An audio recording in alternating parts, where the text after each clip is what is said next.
couldn't hear them. To them, I wasn't a young woman mourning the man she loved. I had become another story people told over supper. Every Sunday, the church pew seemed a little longer, the walk home a little quieter. Losing Thomas had broken my heart. Losing the kindness of my neighbors quietly broke something else. Daddy didn't stop loving me. That took me many years to understand. He simply stopped believing the town would ever forgive us. One cold evening after supper, he sat across from me at the kitchen table for a long time without saying a word. His hands trembled as he removed his glasses and stared at the floor. Finally, he looked up with tears in his eyes. He told me he had found a room in Savannah where I could stay until the baby was born. He said people there wouldn't know my name. I wanted him to ask me to stay. Instead, I quietly packed my suitcase before the sun came up. The bus left just after sunrise. Mama hugged me so tightly I thought she might never let go. Daddy carried my suitcase without speaking, then placed it beneath the bus before quietly slipping a few folded dollar bills into my coat pocket. Neither of us mentioned coming home. As the bus pulled away, I watched our little white farmhouse disappear behind the winter trees until I couldn't see it anymore. I kept one hand over my heart, and the other over the tiny life growing inside me. For the first time in my life, I truly understood what it meant to be alone. Savannah felt enormous compared to the little town I'd left behind. The streets were louder, the buildings taller, and nobody knew the story I was trying so hard to escape. The room Daddy had arranged was above a small neighborhood bakery owned by a widow named Mrs. Henderson. She welcomed me with warm bread fresh from the oven and a smile that asked no questions. She never treated me like someone who had done something shameful. She treated me like a frightened young woman who needed a safe place to breathe. Looking back now, I believe God sometimes sends ordinary people to carry us through extraordinary pain. A few weeks after I arrived, Mrs. Henderson insisted on taking me to see a doctor. I was terrified. Until then, my baby had existed only in my thoughts, hidden beneath loose dresses and silent prayers. The doctor smiled gently as he placed a small wooden listening horn against my stomach. After a quiet moment, he looked up and said, "Your baby sounds strong." Those 4 words changed something inside me. For the first time since Thomas died, I stopped thinking only about what I had lost. I started thinking about the little life that still depended on me. Somehow, hope had found the smallest place to begin again. Every evening after the bakery closed, I'd sit beside the little window in my room, sewing tiny baby clothes from leftover pieces of fabric Mrs. Henderson saved for me. As the stitches slowly came together, so did the dreams I had been afraid to have. I wondered whose eyes my baby would inherit. I imagined Thomas teaching her to fish in the creek behind our old farmhouse, even though I knew he never would. Sometimes I'd catch myself smiling without realizing it. Then the smile would quietly disappear as I remembered the question I still couldn't answer. How could I give my child the life she deserved when I could barely hold my own together? The pains began just before sunrise on a rainy April morning. Mrs. Henderson barely had time to gather a blanket before helping me into her old Chevrolet. I remember gripping her hand the entire drive to St. Agnes Hospital while thunder rolled across the sky. Hours passed in a blur of fear, exhaustion, and whispered prayers.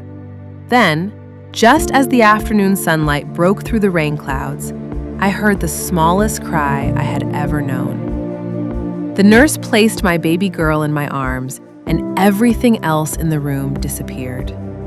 She opened her tiny eyes for only a second, but that single glance became the memory I would carry for the next 72 years. I named her Emily. Thomas and I had chosen that name months before we ever imagined becoming parents. I whispered it over and over as she slept against my chest, afraid that if I stopped saying it, the world might somehow take her away. She wrapped her tiny fingers around mine with a strength no newborn should have possessed.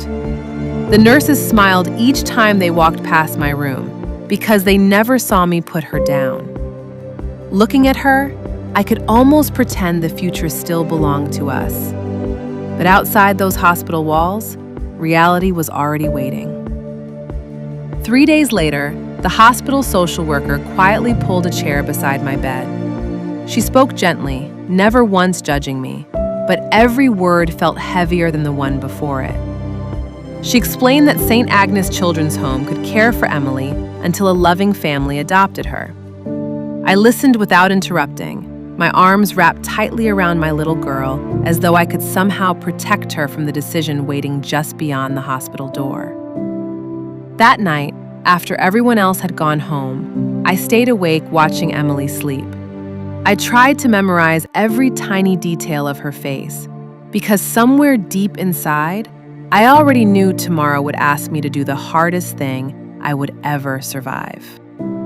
The next morning, a kind nun named Sister Mary carried breakfast into my room before quietly closing the door behind her. She didn't rush me. She didn't offer advice. She simply said, "Spend every minute you need with her." So I did. I counted Emily's tiny fingers again and again. I kissed her forehead until I lost count.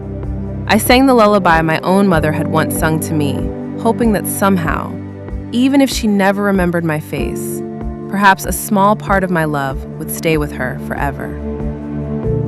Morning slowly became afternoon, and every passing hour felt like another page being torn from my heart.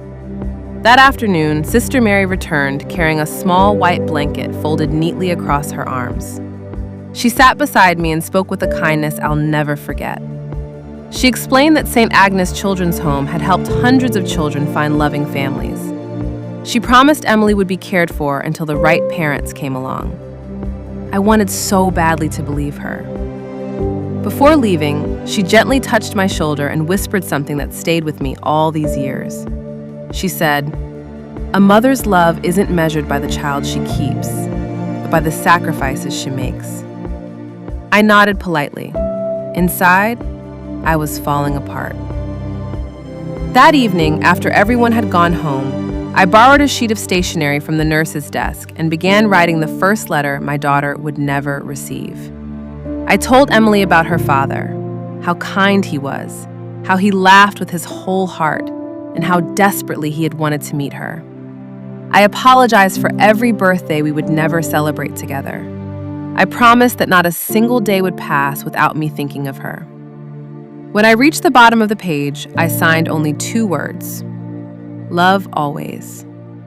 Then my hand refused to write another. The following morning, Mrs. Henderson helped me dress Emily in the tiny white gown I'd sewn before she was born. Every button I fastened felt impossible. Sister Mary carried her little suitcase while I carried everything else that mattered. We walked slowly through the quiet hospital corridor toward the waiting car that would take us to St. Agnes Children's Home. Nurses smiled kindly as we passed, never realizing each step felt like I was walking farther away from my own heart. I kept praying for something, anything, to stop us before we reached those front gates. St. Agnes Children's Home looked more like a peaceful old house than an orphanage. Birds sang in the garden as though the world hadn't changed at all. Inside, Sister Mary gave me one final hour alone with Emily. I rocked her gently beside the nursery window until she drifted asleep against my shoulder. Then I placed my letter beneath her blanket, kissed her one last time, and whispered the words no mother should ever have to say. "Please forgive me." When I finally turned toward the door, I forced myself not to look back, because I knew if I saw her beautiful little face one more time, I would never find the strength to leave. I don't remember who opened the car door for me. I don't remember fastening my seatbelt or watching the buildings pass outside the window. The only thing I remember is the silence. My arms still felt as though they were holding Emily, even though they were completely empty. Every instinct inside me begged me to tell the driver to turn around. I almost did. My hand even reached for the door handle once. But then I remembered what waited for us if I brought her home. Shame, poverty, a future built on whispers instead of love. So I stayed silent, and the road carried me farther away from my daughter with every passing mile. When I climbed the stairs above Mrs. Henderson's bakery that evening, everything looked exactly the same. My little bed stood beside the window. Thomas's letters were still neatly stacked on the nightstand. The tiny baby clothes I'd sewn with so much hope remained folded inside a wicker basket. Nothing had changed, except me. I picked up the little sweater Emily had never worn and held it against my face until I could still smell the lavender soap I'd washed it with. That tiny room had once felt like a place where new life was beginning. Overnight, it had become the loneliest place I had ever known. 1 year later, on the same April morning she was born, I woke before sunrise and baked a tiny vanilla cake in Mrs. Henderson's kitchen. There were no candles, no presents, no little girl running through the house with laughter in her voice. Just one quiet mother celebrating a birthday no one else remembered. After breakfast, I sat by the window and wrote Emily another letter. I told her she was 1 year old now. I wondered if she had started walking. I wondered if someone kissed her goodnight. When I finished writing, I folded the letter carefully and placed it inside a wooden box. It became the first of many. 3 months after Emily's first birthday, I gathered enough courage to visit St. Agnes Children's Home. I carried a small knitted blanket and another letter, hoping someone might tell me she was happy. But when I reached the end of the street, people were standing quietly behind wooden barricades. Smoke still drifted into the summer sky. During the night, a fire had torn through part of the orphanage. Several rooms had been destroyed, including the office where adoption records and personal letters had been kept. I stood there unable to breathe. The only trail that connected my daughter to me had disappeared in a single night. A week later, Sister Mary invited me back to the orphanage. She held both of my hands before quietly telling me the truth. The fire hadn't taken any children, and for that I thanked God with every breath I had. But Emily's file, my handwritten letter, and every document connected to her adoption had been destroyed. No one knew which family had taken her. No address remained, no photograph, no forwarding record. I walked outside carrying the same empty wooden box I'd brought years before. That afternoon, I made myself one promise. If Emily could no longer find my words, then I would spend the rest of my life writing new ones, hoping that somehow, one day, love would find its way back to her. Life moved forward because it had to. I returned to work at the bakery every morning, smiled at customers, and thanked them when they complimented the fresh bread. But every April, the world quietly stopped for me. Before sunrise, I'd bake a little birthday cake, buy a single white flower, and write Emily another letter. I wrote about the weather, the birds outside my window, and the dreams I still carried for her. I didn't know where she was. I didn't know who tucked her into bed each night. But I wanted her to know that somewhere in this world, someone had never forgotten the day she was born. As the years passed, Savannah slowly began to feel like home. Mrs. Henderson became the family I thought I'd lost. She taught me how to decorate wedding cakes, manage the bakery, and smile even on the days when smiling felt impossible. People often ask why I'd never married. I'd simply laugh and tell them life had kept me busy. The truth was much harder to explain. My heart had never really moved on from Thomas, and a part of it had never left St. Agnes Children's Home. Some loves don't end. They simply learn how to live quietly beside the pain. Whenever I walked through the park, I found myself watching little girls about Emily's age. I'd see one chasing pigeons across the grass, or laughing while her father pushed her on a swing. And for just a moment, I'd wonder if she could be mine. Of course, she never was. Still, my imagination refused to give up. Every child with chestnut hair made my heart beat a little faster. Every bright laugh reminded me of a voice I'd only heard once. It's amazing how a memory lasting only a few days can stay alive for an entire lifetime. The letters slowly filled the little wooden box I'd carried home from the orphanage. Every birthday added another envelope. Every Christmas brought another card addressed to a daughter who had no idea her mother still existed. Sometimes I take them all out and read them from the beginning, watching the handwriting change as the years passed. My words grew older just as I did, but one sentence never changed. At the end of every letter, I wrote the same promise. If we ever find each other, you'll never have to wonder whether I loved you. On Emily's 18th birthday, I drove back to the little church beside St. Agnes. The orphanage had long since been repaired, and children once again laughed in the garden beyond the gates. I sat alone in the last pew until the evening sunlight filled the sanctuary. Then I made one final promise. I told God that if my daughter was happy, I would never ask to meet her. Knowing she had a good life would be enough. But if she was ever lonely, if she ever started searching for the truth, I prayed He would somehow guide her home. I had no way of knowing that many years later, He would answer that prayer in a way neither of us could have imagined. Time has a strange way of softening pain without ever taking it away. By the time I turned 50, the bakery had become mine after Mrs. Henderson retired. One rainy afternoon, a young woman walked into the shop carrying her little daughter. As I wrapped a loaf of bread, the little girl looked up at me and smiled with the same bright hazel eyes I imagined Emily might have inherited. After they left, I couldn't stop thinking about them. That evening, I wrote another letter. I told Emily that somewhere in the world, another little girl had reminded me how beautiful hope could still be, even after all those years. I still wrote as though she might read every word someday. The wooden memory box had become too small. Every birthday letter, every Christmas card, every photograph of the places I wished I could have shown Emily slowly filled every corner. I bought a second box, then a third. Sometimes I laughed at myself.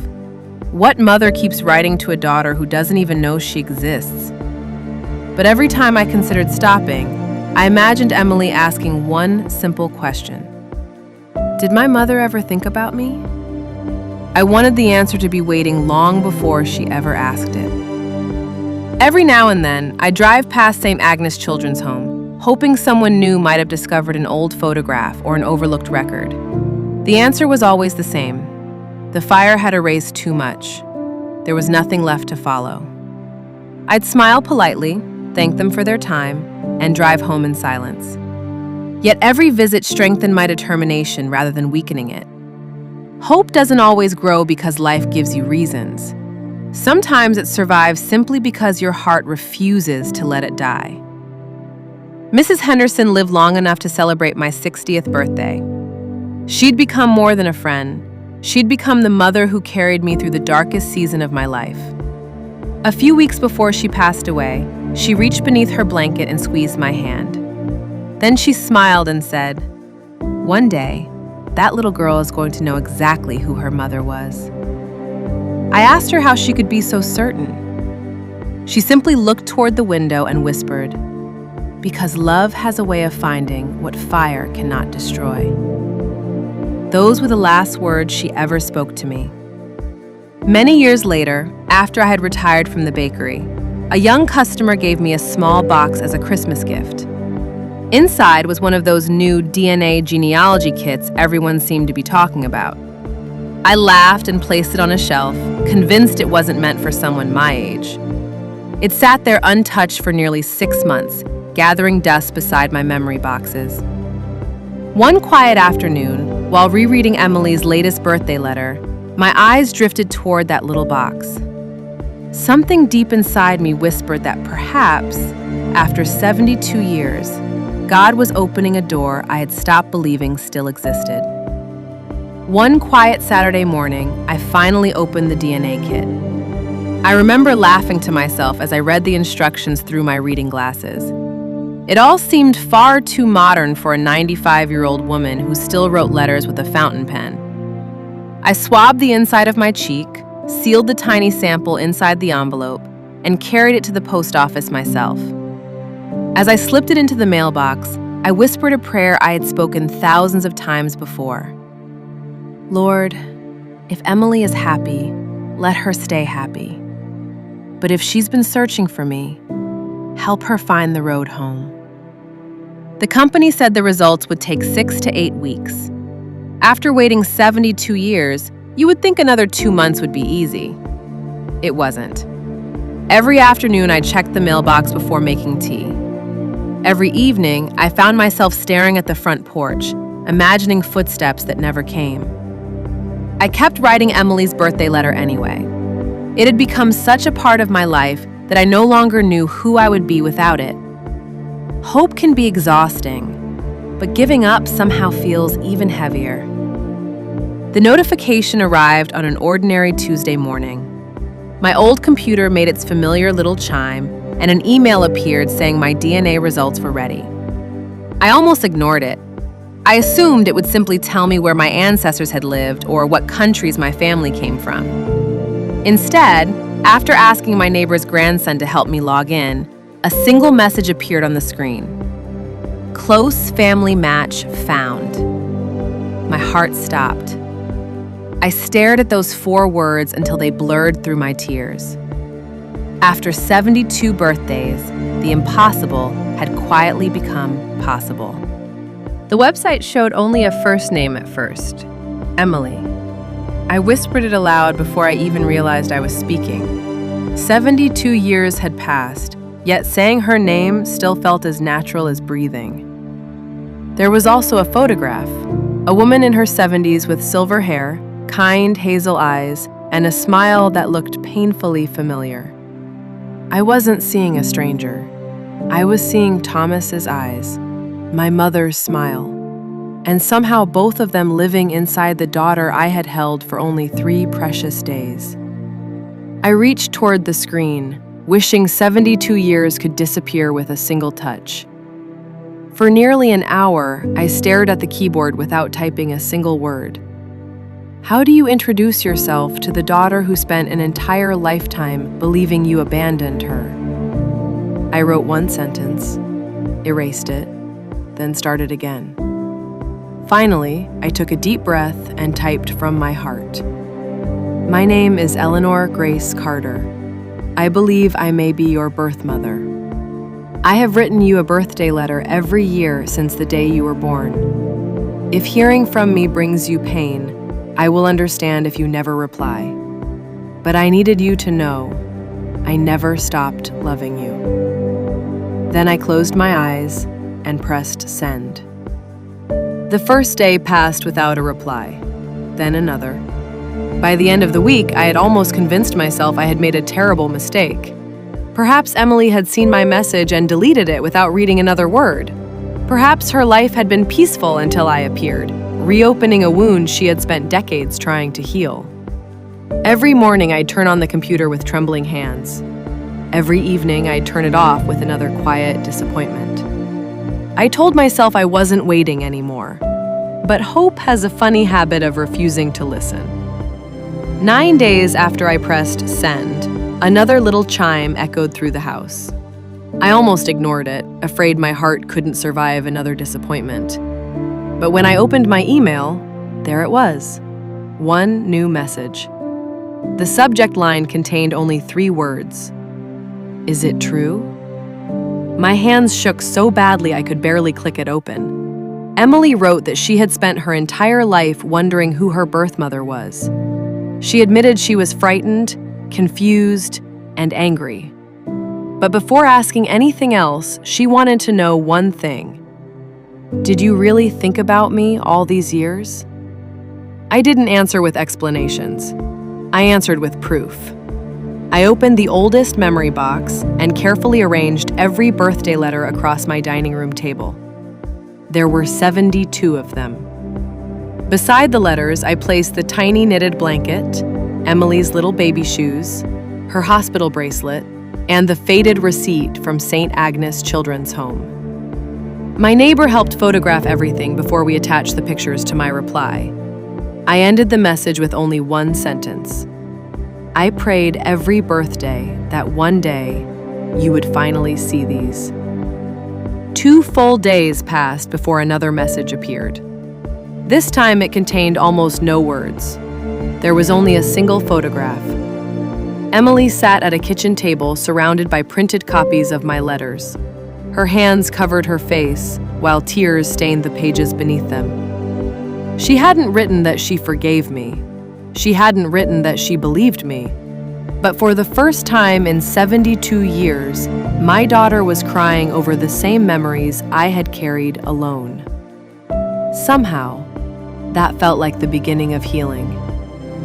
The following Sunday evening, Emily sent another message. This one was longer. She wrote that she still carried questions no letter could answer. She admitted there were years of hurt she didn't yet understand. But before trying to untangle the past, she wanted to look into my eyes. At the very end of her message, she asked a question I had imagined 1,000 different ways over 72 birthdays. Would you be willing to meet me? I read those words again and again until the screen blurred through my tears. After a lifetime of waiting, tomorrow suddenly mattered more than every yesterday that had come before. Our meeting was only 3 days away, yet those 3 days felt longer than the 72 years that came before them. I barely slept. Every night I wandered through the house, touching the photographs on the mantle and opening the memory boxes one last time. I wondered whether Emily would recognize something of herself in my face. Would she hear Thomas in my laugh? Would she see my mother in my smile? Then another thought crept in, one that frightened me more than anything else.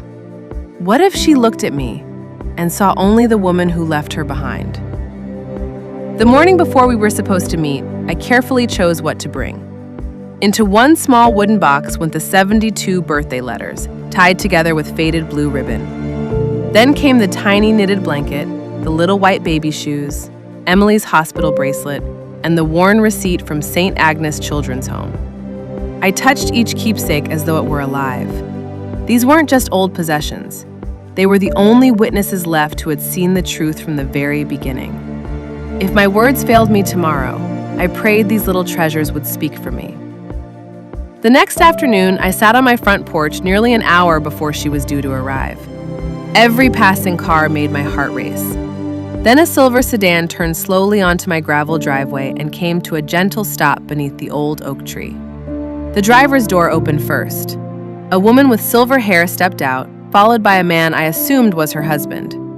She stood beside the car for several seconds without moving. I recognized her immediately. Not because I had ever seen her before, but because she carried Thomas's eyes and my mother's smile. My daughter had finally come home. Neither of us moved at first. Emily walked only halfway across the yard before stopping. Tears filled her eyes, but so did something else. Decades of unanswered questions. Her voice trembled as she looked directly at me.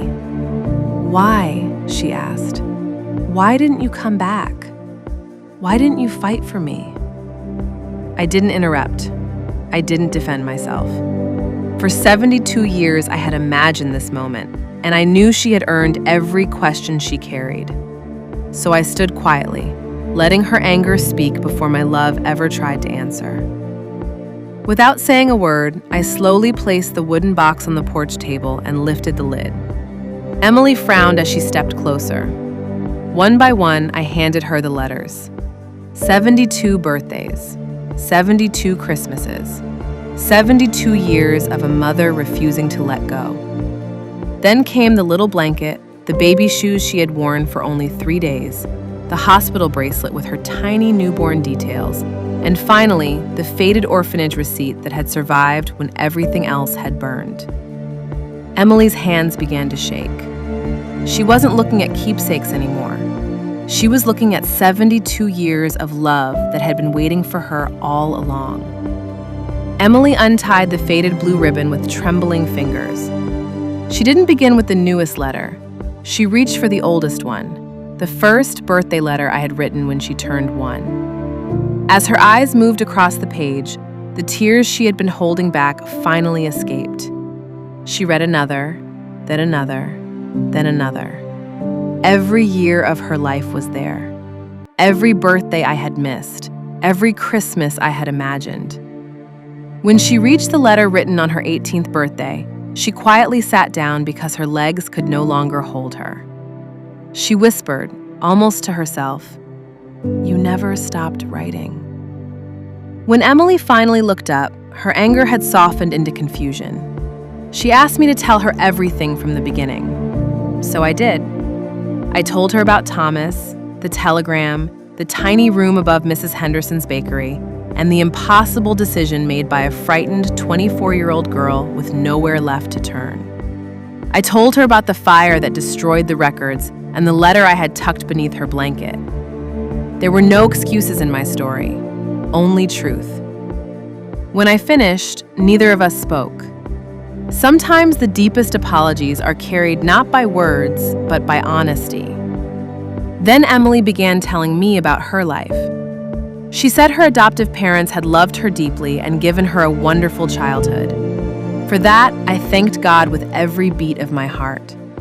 But she admitted there had always been an empty space inside her. Every birthday, she wondered if somewhere another woman remembered the day she was born. She searched old records, hired investigators, and followed countless dead ends. She told me she had almost given up the year before the DNA test. Hearing that nearly broke me. We had spent decades searching for each other, never realizing we were both looking in the dark. Without saying another word, Emily slowly stood up. I wasn't sure what she was about to do. Then she walked toward me, closed the distance that 72 years had created, and wrapped both arms around me. I held my daughter exactly as I had dreamed of doing every single birthday since she was born. Neither of us tried to stop crying. We simply stood there beneath the old oak tree while the evening breeze carried away a lifetime of silence. Some embraces last only a few seconds. Ours had been waiting for 72 years. As the sun slipped below the trees, we sat together on the porch swing, talking like two people trying to fit 72 missing years into one beautiful evening. Then Emily reached into the memory box, picked up my very first birthday letter, and held it against her heart. She looked at me with tears shining in her hazel eyes and smiled through a trembling voice. "I've called someone else Mom all my life," she said softly. "She earned that name, and I'll always love her for it." She paused for a long moment before asking the question I had waited my entire life to hear. "But would it be all right if I called you Mom too?" At that moment, every lonely birthday, every unanswered prayer, and every tear I had ever cried finally found their answer. The next morning, I made breakfast for my daughter for the very first time. We sat at the old oak table where I had spent decades writing letters to her. She laughed as I fussed over whether the biscuits were warm enough, and for a moment, 72 lost years seemed to disappear. Before leaving, Emily walked through every room in the farmhouse, touching the photographs, the worn furniture, and the little window where I had written every birthday letter. Then she stopped beside my favorite rocking chair and smiled. "I don't think this chair was ever empty," she said softly. "You were waiting for me in it all along." She was right. Just before Emily left, another car pulled into the driveway. Out stepped two grown grandchildren I had never known existed, followed by three curious great-grandchildren carrying homemade flowers. I suddenly found myself surrounded by faces that somehow looked familiar even though we had never met. One little girl slipped her tiny hand into mine and asked if she could call me great-grandma. I couldn't answer right away because my heart had become too full for words. For 72 years, I believed I had lost one child. Instead, God had been quietly preparing an entire family I never imagined I would hold. A few weeks later, Emily visited again just before her 73rd birthday. As always, I sat down with my fountain pen to write another birthday letter. But this time, before I finished, she gently reached over and took the paper from my hands. She smiled through tears and folded the unfinished page. "You don't have to write these anymore," she whispered. "I'm here now." We both cried as I placed the pen on the desk. After 72 years, the tradition that had carried me through a lifetime of hope had finally fulfilled its purpose. Now, at 96 years old, People sometimes ask me how I survived losing my daughter for so many years. The truth is, I never survived it. I simply learned to carry the love instead of letting the pain carry me. Looking back, I don't remember every lonely birthday or every sleepless night. I remember the hope that kept me writing, the prayers that refused to grow silent, and the people God placed in my path when I needed them most. Love doesn't erase suffering, but if you protect it long enough, it can outlive fire, distance, and even 72 years of silence. If you're carrying guilt, grief, or hope that feels impossible, don't stop believing too soon. Sometimes love takes the longest road home. Mine took 72 years. And if this story reminded you that forgiveness is stronger than time, then perhaps my letters found one more heart they were always meant to reach.